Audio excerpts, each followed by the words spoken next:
Hello students, Gargi tutorial ক্লাসে তোমাদের স্বাগত জানাই। দেখো, আজকে আমার বিষয় হলো বর্ধমান ইউনিভার্সিটি 5th সেমিস্টার স্টুডেন্টদের জন্য যারা ডিএসসি 1A-তে পলিটিক্যাল সায়েন্স রেখেছ। তাদের একটি গুরুত্বপূর্ণ সাজেশান আমি অনেক আগেই দিয়ে দিয়েছিলাম, যাতে তোমাদের সমস্ত প্রশ্নের উত্তর আমি পরীক্ষার আগেই সম্পন্ন করতে পারি। তো এটা ছিল আমার কাছে নিজের একটা বড় চ্যালেঞ্জ ছিল। আমি ভাবতে পারছিলাম না যে আমি যে কটা সাবজেক্ট নিয়েছি সেই সমস্ত সাবজেক্টের সাজেশানও দিয়েছি এবং প্রত্যেকটা অ্যান্সার যে দেবো বলছি সেটা কি আমি কমপ্লিট করতে পারবো কি না, এটা একটা সত্যিই আমার কাছে চ্যালেঞ্জেরই মতো। যাকে আমি চেষ্টা করছি তোমাদের সমস্ত অ্যান্সার দিয়ে দেওয়ার। তো মোটামুটি আমার প্রায় শেষই হয়ে গেছে, আর একটা প্রশ্ন বাকি আছে। তুলনামূলক রাজনৈতিক তত্ত্ব থেকে আর মাত্র 2টো প্রশ্ন বাকি আছে। তোমরা এই সমস্ত প্রশ্নগুলো আগে খাতায় তুলে নাও, এবং এটা আমার ফাইনাল সাজেশান। এই জন্যই আমি আগে একটা সাজেশান দিয়ে দিয়েছি। কোনো একটা সাজেশান দিলাম প্রথমে, সেটা একরকম, আবার একটা পরে দেবো, সেটা একটা ফাইনাল সাজেশান। এরকম তো হয় না, সাজেশান একটাই হয়। সেই জন্য আমি এটা প্রথমেই দিয়ে দিয়েছি এবং তোমাদের প্রথম থেকেই এর অ্যান্সারগুলো দিয়ে হেল্প করার তোমাদের চেষ্টা করেছি।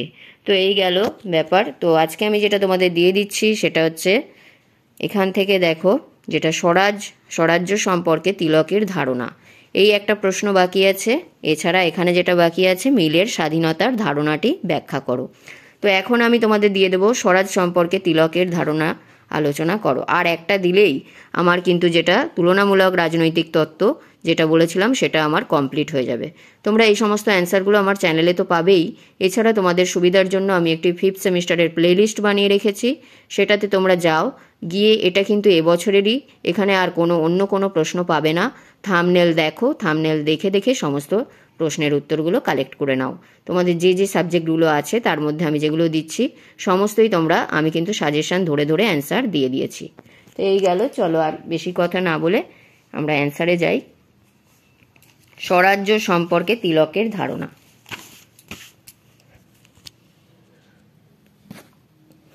দেখো, এইভাবে বলবে, যেভাবে ব্র্যাকেট করেছি আমি সেভাবে বলবে।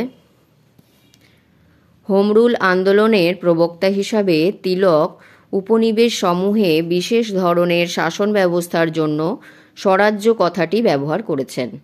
প্রথম বিশ্বযুদ্ধের প্রাক্কালে দেশের মানুষকে স্বাধীনতার জন্য উদ্বুদ্ধ করার উদ্দেশ্যে বলেছেন যে স্বাধীনতা ব্যতিরেখে, মানে স্বাধীনতাকে ছাড়া কোনো জাতি বলবান বা স্বাস্থ্যবান হতে পারে না। প্যারা চেঞ্জ করে বলবে, তিলকের স্বরাজ্য সম্পর্কিত চিন্তাভাবনার উপর ইউরোপের জাতীয় মুক্তি আন্দোলনের প্রভাব পড়েছে বলে মনে করা হয়। সমকালীন জাতীয় জাগরণের প্রবণতা তিলকের স্বরাজ্য ভাবনাকে প্রভাবিত করেছে। তাছাড়া এক্ষেত্রে অন্যান্য প্রভাবের মধ্যে মার্টিন রাজনীতি ব্যবস্থার স্বাতন্ত্র্যবাদ ও জনসাধারণের সার্বভৌমিকতা সম্পর্কিত ফরাসি মতাদর্শের প্রভাবও উল্লেখযোগ্য।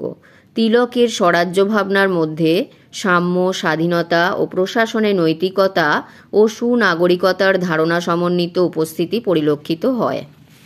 তারপরে এখানে দেখো, প্যারা চেঞ্জ করে লিখবে, তিলক পশ্চিমী রাজনৈতিক দর্শনের মৌলিক বিষয়াদির পরিপ্রেক্ষিতে এদেশের রাজনৈতিক দর্শনের উৎকৃষ্ট উপাদানগুলিকে পরিশীলিত করেছেন। তিলকের স্বরাজ্য তত্ত্ব হল ভারতীয় রাষ্ট্র দর্শনের তেমনি একটি তত্ত্ব, সর্বস্ব নয়। মানে শুধুমাত্র যেটা একটা রাষ্ট্র দর্শনের তত্ত্ব সেই রকম শুধু নয়, এর একটা প্রায়োগিক দিকও আছে এবং স্বরাজ্য তত্ত্বের এই প্রায়োগিক দিকটি গুরুত্বপূর্ণ। প্যারা চেঞ্জ করে লিখবে, সুরাট কংগ্রেসের প্রাক্কালে তিলকের স্বরাজ্য সম্পর্কিত ধারণার অধিকতর স্পষ্টভাবে অভিব্যক্তি লাভ করে। প্যারা চেঞ্জ করে লিখবে, তার মতানুসারে মূল কথা হলো সামগ্রিক নিয়ন্ত্রণ নিজেদের হাতে থাকা দরকার। নিজের হাতেই থাকবে নিজের বাড়ির চাবিকাঠি। নিজের বাড়ির থেকে বহিরাগতর মতো বহিষ্কৃত হওয়ার বাসনা তার ছিল না। স্বরাজ্যকে তিনি ভারতবাসীর লক্ষ্য হিসাবে ঘোষণা করেছেন। ভারতের প্রশাসন ব্যবস্থার উপর তিনি ভারতীয়দের নিয়ন্ত্রণ ক্ষমতা দাবি করেছেন। তিলকের অভিমত অনুযায়ী স্বরাজ্য হল স্বনিয়ন্ত্রিত জাতির আদর্শ। তিলকের স্বরাজ্য চিন্তাধারার উপর মাতসিনীর আদর্শ জাতীয়তাবাদী ধারণার প্রভাব পরিলক্ষিত হয়। অনেকের মতানুসারে মিলের জাতিরাষ্ট্রের ধারণাও এক্ষেত্রে তিলককে প্রভাবিত করেছে। স্বরাজ্যের ধারণা ব্যাখ্যা করতে গিয়ে তিলক আরও বলেছেন যে স্বরাজ্য হলো ভারতীয়দের ভিত্তি, স্বরাজ্য হলো জনকল্যাণকামী রাষ্ট্র ব্যবস্থা তথা সুরাজ্যের সূচক। তাহলে এই গেল তোমাদের তিলকের যে স্বরাজ্যের ধারণা। আরেকবার দেখিয়ে দিচ্ছি, চলো। ছোট করে আমি করে দিয়েছি, এইটুখানি বললেই তোমাদের হয়ে যাবে। যেভাবে আমি ব্র্যাকেট করেছি সেইভাবেই তোমরা অ্যান্সারটা তৈরি করবে।